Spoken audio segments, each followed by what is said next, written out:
From the very opening scene of The Batman, new villain the Riddler enacts a murderous and effective campaign of terror to expose the corruption at the heart of Gotham City. The frightening villain first targets city officials while leaving a series of riddles chock full of clues for Batman to uncover the conspiracy that has turned Gotham rotten. In fact, Riddler later tells an appalled Batman that he was inspired by the Caped Crusaders' own use of violence in crafting his plans to permanently change the city and its infrastructure. The Riddler is eventually captured, but Batman is too late to work out the final part of his plan. After the Riddler's car bombs destroy the breakwaters of Gotham, flooding the downtown area, his followers intend to kill Mayor-elect Bella Real and shoot into the crowd of people taking refuge in the stadium. Batman and Catwoman are forced to fight the Riddler's devotees and save the city residents. Fans praised how the early stages of the Riddler's master plan felt, but were very split over his scheme in the last act. Here's why. In a discussion of the Batman in the R-Movie subreddit, some superhero fans were frustrated by how nonsensical the Riddler's endgame is compared to what one user called, quote, his brilliant plan to publicly embarrass, expose, and assassinate the city's leadership earlier in the movie. The Riddler did tell his devotees that he wanted real change enacted in Gotham, but creating a major disaster via bombing Gotham's seawalls and then using that flood to kill Mayor-elect Bella Real is not on par with the string of killings Riddler masterminded earlier in the movie. The same Redditor also noticed that the mayhem didn't even make sense. They wrote, the plan was to get everyone in the stadium and have like 10 guys in masks snipe everyone? Why not just blow up the building? The scheme seems like it'd be too easy for someone like Batman to foil compared to the destructive power of a bomb or another device. It's understandable then that some fans took issue with the Riddler expanding his lethal crusade to ordinary citizens instead of just corrupt city officials. Part of the issue is that, unlike Batman Begins, which involves the villain tampering with Gotham's water supply in the final act, the destruction of Gotham's seawall isn't foreshadowed or telegraphed to the audience at all. One Reddit user noticed that, writing, at no point in the movie are we ever told about a seawall keeping Gotham dry. Suddenly the Riddler is blowing up dikes to drown the city and wash everything away? It's worth noting that there were some passing references to the seawall, like hidden on Riddler's floor map and in newspaper clippings, so you would have had to pay attention to the small details to figure out the clues. The flooding also doesn't feel consistent with the tone of the dark, stripped-down film.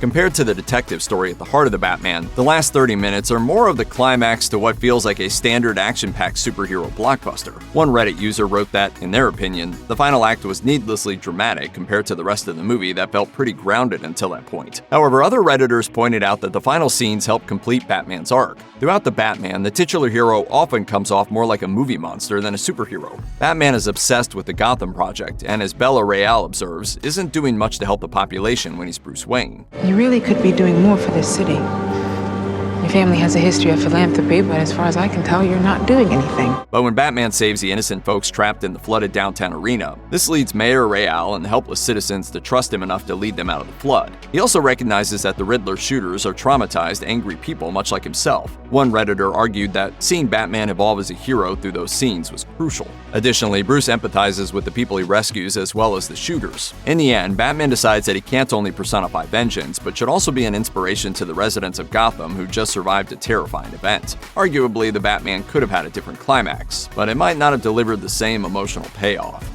Check out one of our newest videos right here. Plus, even more Looper videos about your favorite movies are coming soon.